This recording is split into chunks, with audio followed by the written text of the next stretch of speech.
minagiri mba numva ari nk'umushinga ufasha abantu bo mu cyaro ibintu byo guhinga, ibintu byo kuba mwatera amashyamba, ibintu byo mwagira gute nyine batunganya ibintu byinshi cyane. Ariko noneho bavuze USAID cyangwa USA. Mba numva USA ngiye ku bwanjye, mba numva n'ubundi ari nko muri Amerika. USAID ishobora kuba ari nk'umuryango ufasha abantu mu bibazo bagize byaba iby'inzara n'ibiki byose. Ngiye niko mbyumva ngiye ubwanjye kuko yagiraga akabari hano. Yagiraga akabari hano, ngo ngubwo ngiye natangiye nyine atazi impano mfite. Manuka kuntaraga, utambuka ukaraga iby'inyuma duhurire inyuma mugagamba ukuri, ngubu urashona ntacyo wowe utabona, pana kungenderaho we banzurire mu mwanya, wowe ubanze ufate umwanya wawe urimo. iSANO. Reba igikwiye n'umwanya ukwiye, kora igikwiye mu gihe gikwiye, nkunda babajama banje bo kunaragaye, uburyo baza disi bose bampa imbaraga, bityo nkashyira umwanya wanjye wose ku kazi bintwara umwanya byose nkasiga inyuma. Nyaruki Gikondo rero kora subscribe kugira ngo ibintu bimere neza cyane. Niba twatumaze igihe tutidagadura, ndi kumwe ni Giano, mbona yambariye ibintu ntabwo bizoroha ndakuraye. Numva ko mwigize umuzirika bimeze bite? Tumeze neza musaza, ni sawa. Mazina yanjye nkaba nitwa Gangster Mugaga. Gangster kabisa, niyo mazina y'ubusani banyise. Yego, nubwo bataramona kuri televiziyo ariko ni hafi hano bakambona. So nyine dukeneye support zaba izanyu, zaba abafani zibatubona buri munsi. Yego, kuramo kici ariko ingofero amini kepe ubone ko iryo nta birenze. Ingofero nta biba birenze. Iyo style wayitangikiza nyine usanga bavuga ngo beshi nabarasta, ariko uburasta ni ku mutima, apana diredi cyangwa n'ibyo wabonesha amaso yawe. Ariko musa abarasta ko bashinja ko munywa ibintu ubu nta bintu babaye. Urabizi nyine biterwa n'ikiguha motivation, gusa nanone beshi bakunda kubibonera ku misatsi, ariko sinumva ko umurasta nyamurasta ari uko yakoresha itabi cyangwa n'izindi ngufu z'ibiyobya musirika nturimwa. Nyine urabizi ushobora no kuba warabinyuzemo, ariko zanzira zikaba ngombwa yuko ubivamo. Gusa nyine akabiya ko ntago ndakareka. Iminwa yumye nyine usanze mu rugo nta kintu ndafata ibiryo ntibirashya. Nawe urabyumva. Ntabwo utafasha kandi tubwiza kuri. Jemba ngomba kibaba wifutse. Nta bintu by'ibibaba kuko ugitangira ugomba no kubikoresha, ariko iyo umaze kubona ingaruka bitera abagenzi bawe ugomba no kubivamo ukabyihorera. Ubuheruka ikibaba ryari? Haciyemo nk'imyaka nk'itanu. Gusa nyine ari muri kamera neza bari umuntu ndareba kabisa. Ubona subwo? Ndi kuhabona kabisa. Ariko kubona ubwo ndimo ndamureba hariya hahagaze kabisa, ameze neza cyane. Gusa nanone kuba wajya gukora umuziki nyarwanda ntago bivuze ko ingufu wakoresha ari ukugira ngo bya bindi bigufashe mu by'ibiyobyabwenge. Gusa beshi usanga babijyamo batanazi kubimedita. Ukabimutaza ibyo mu mutwe wawe horoshye, wamara kubifata ugakora amarorerwa muri rubanda nyine bakavuga ngo yafashe biriye. Ubwo rero twebwe uyambaza Imana niyo iri ku mwanya wa mbere. Icya kabiri nyine ugifata ibibaba inkikosa wakoze rya danje, wibuka ukavuga ati ni danje hangaha ngewe ndamanitse ikibaba nifukaga ndakiretse nigire ku nshyushyu n'akabyere. Shobora kuba narabonaga igiti kirimo bibiri, ariko none urumva ibibaba si ibintu. Ibibaba si ibintu. Iyo umaze kumenya nyine umutwe wawe uburyo umeze ugomba guhita uhindura ntawe ubikubwirije, kandi niyo wanze neza isira bibi kwereka nyine uko wibeshye. Harakarimbo ka Green kavuga ngo isa zagutoza ni wangisi za nibe yo ariko kurakona muririmba mushiri mutigita. Mfite indirimbo nshyashya bayita korera ku gihe. Korera ku gihe, koresha igihe, wita umwanya wawe ejo utaza wicuza, byuka kare cyane mu gitondo nkirengagiza ibihombo, come on nkashyira ibyanjye ku murongo, we kandi nkabiragize imana reba igikwiye n'umwanya ukwiye kora igikwiye mu gihe gikwiye nkunda babajama banje bo kunaragaye uburyo baza disi bose bampa imbaraga bityo nkashyira umwanya wanjye wose ku kazi bintwara umwanya byose nkasiga inyuma neza uraririmba cyangwa urarapa nyine so ndaririmba byanaba ngombwa nkarapa neza nta kantu k'akarapu ufite igihe kubita kwa nyine ashaka kudukubitira akantu k'akarapu simbuka amanuka zamuka kumusare nyega cugusati ngisako musaka bisa nyeganye manuka kuntaraga utambuka ukaraga iby'inyuma duhurire inyuma mugagamba ukuri ngubu urashona ntacyo wowe utabona pana kungenderaho wowe banzurire umwanya wowe ubanze ufate umwanya wowe urimo niko bimeze nyine ko wari uyibagiwe yamani ntago nayibagiwe ni yanjye gusa haba hari ibintu byinshi biba bigomba guhindukamo bitewe n'icyo washakaga kuvuga ariko abo tuba tubwira babizi niba abafanizi bacu niba abandi bazadusapotinga ni bamwe bazaduteza imbere ngusanze hano igikondo rero hari umuntu uri kumbwira ngo ninze nakwanyurwa mbwira ngo nimite ngusanga ngo hano hari akabari ngo Assia twikira n'abandi basa ni Nyarwanda gusa muri no minsi kubera covid urabizi ntago turigaragaza gusa nibaza gukingura turahatwika hari ibuze gushya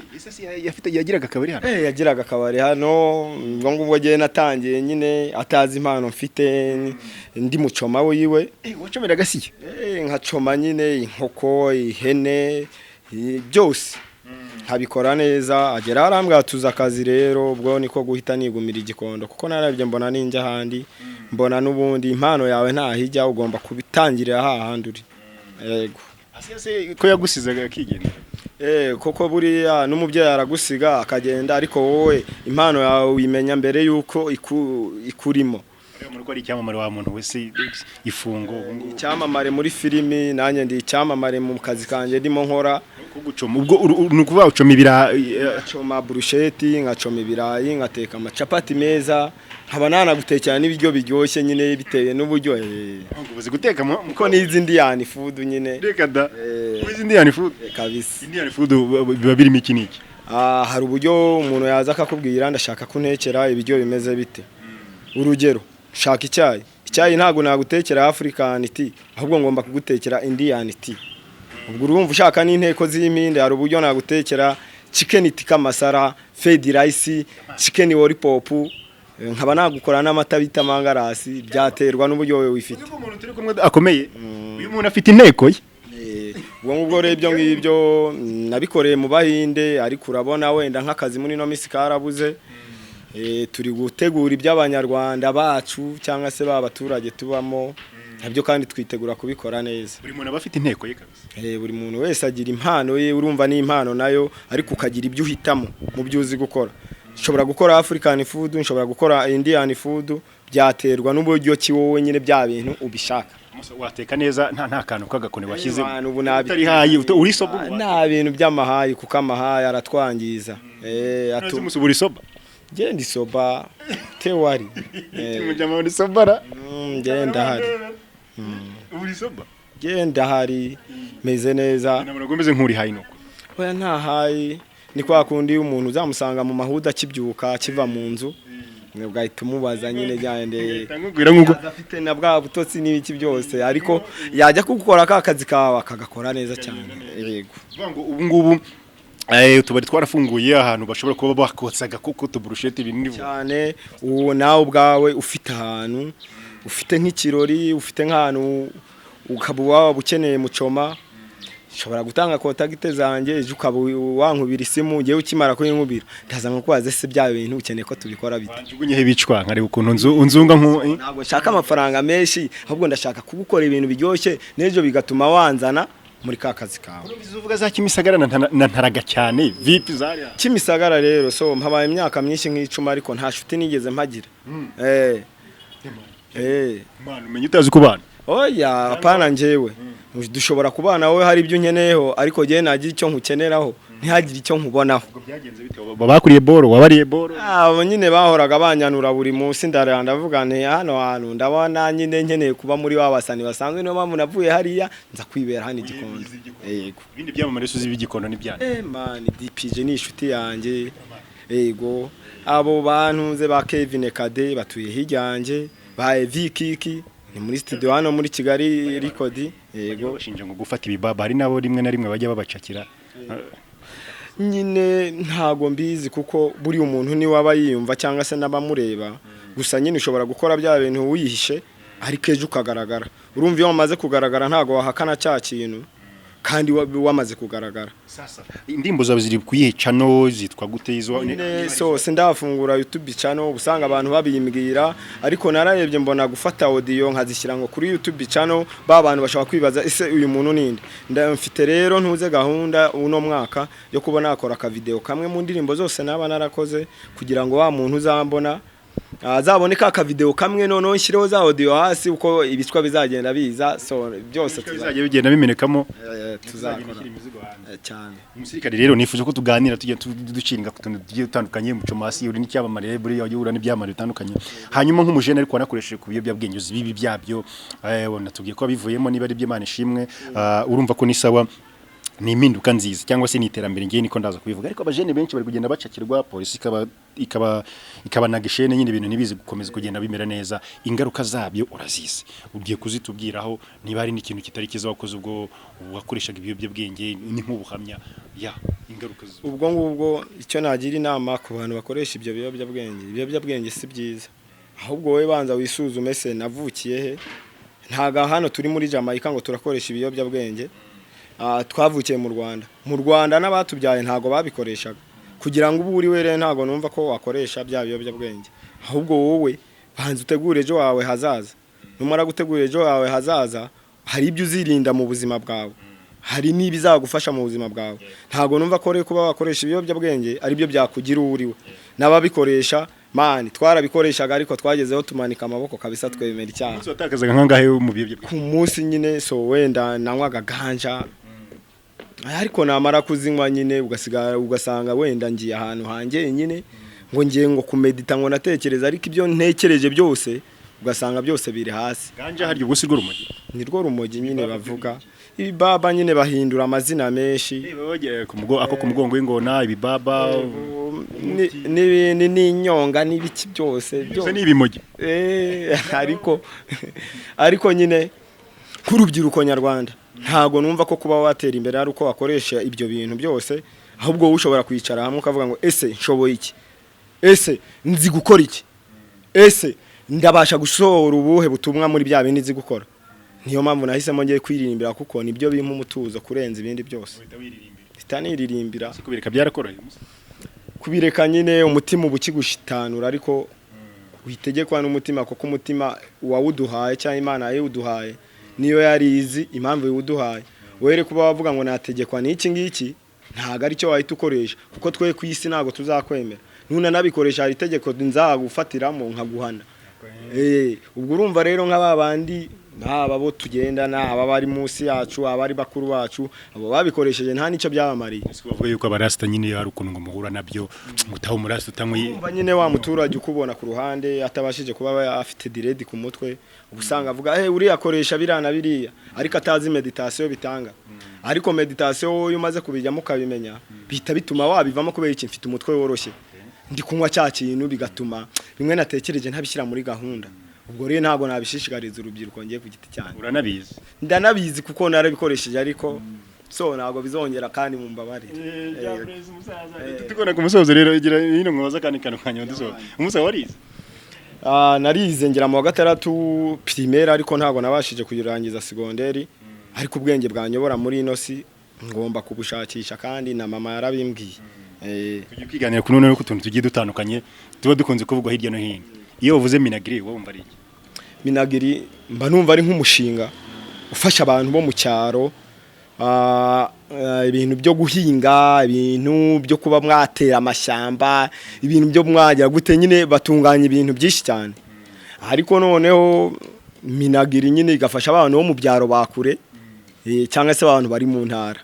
twebwe i Kigali rero ntago ari minagiri mu muziki wacu ari udufasha abana minisante so minisante irengera ubuzima bwacu kuba yarengera ubuzima bwacu nyine ushobora kurwara amara kurwara ushobora kuba udafite mituweli ukajya hariya ku kigo nderabuzima ukababwira amara kubabwira nubwo waba udafite mituweli ariko hari uburyo bahita bumva uburyo wagiye hahandi ibintu none ngiye kubaza kandi iyo bavuze USB cyangwa se USB na USA bitandukanye biratandukanye cyane kuko USA iyo bayivuze numva ari muri Amerika iyo bavuze USAID cyangwa USA mba numva USA ngiye ku bwanjye mba numva n'ubundi ari nko muri Amerika USAID ishobora kuba ari nk'umuryango ufasha abantu mu bibazo bagize byaba iby'inzara n'ibiki byose ngiye niko mbyumva ngiye ubwanjye kuko nuko mbyumva turisoze rero urugendo dusatira umusaza tuganira duke musaza narashimishije n'umusani ukora njyana ya rap harahiye baraguhamagaye so baramamara bano bose bihorere kandi kumwe n'abandi bantu twari turi kugenda tugana ku musozo rero iyo bavuze rero wenda kandi kantu ko muri kacu gasanzwe kinahangaha ko mu buyobozi nk'umuntu akubwiye ngo imibare urayizi nyumvaho gakeya ariko si byose igisubizo cyose 3 gukuba 3 ni kangahe 3 gukuba 3 ni 9 hazimuza ko nimva ibintu byose bizi 9 kugabanya kabiri ni kangahe 9 kugabanya kabiri so mubyo nize ntago harimo imibare je nize kugira ngo jewe mbone ubuzima bwiza ubuzima bwiza rero ntago bigeze babibara mu mibare uriko byumva ahubwo je nzagerageza ibyo nshoboye nibinanira nzaba narakoresheje imibare mike kwikundiye cyane urakoze anyway muramanuka muri comment kabisa ni umusaza w'umuhanzi nanashyira akaririmbo hanze tuzaza tumusure nyine ndakarimbo twumva ko kazaba kameze ngira ngo zimwe wagiye uzumvaho ku bintu bigiye bimeze cyane kabisa nta muraperi ukunda mu Rwanda se so abaraperi nkunda buri abavugisha ukuri cyangwa se bakubita tukemera P Professor Elizafuta Kapiro P the Great P Framen ego abo babuda abo ba DPG n'abandi basani nabo bita ba Mr Coconut aka Stone Boy Nyasi n'abandi ba Fisi Boy hose ubona abasaza bose baragiye bakora umuziki wowe ukawumva bigatuma wamukuraho ya mpano ariko impano ya mbere uyiremamo ubwawe bitewe n'icyo umutima uhora ukubaza ko uzi gukora education bumva ari education numva ari uburezi yego nyamara sha musirikare uzi ibintu byinshi wa muhungu education nyine mba numva ari ubuyobozi bambe ari ubuyobozi bw'uburere ariko sinzi niba ari nacyo bisobanura neza nk'uko ariko genda gereranyije kubera ko ibyo mutubaza biba bidutunguye ariko nanone ubugomba kubibonera gisubizo cyabyo bivuga ngo niwe wakwibeshya wowe ushobora kumbwiza reka twisoreze rero umusaza ubwo tuzagaruka nyine umuzigo wageze hanze nturi hafi uri hafi muri uno mwaka tugomba gukora cyane niba mara no gufungura ububari nibwo mbaza batubona nyine kuri stage twagiye gusaba performance ariko ubu ntago birabaho ariko turabyiteguye nabyo kuko icyorezo kirimo kiragabanuka ariko ubundi umuntu satunagana ku musozo duhaka nimero kwasanga ari umushaka mucuma wa danje so akanimero kanje ni 078 37 25 34 karindwi yamani kamata teori kandi urakoze iSANO.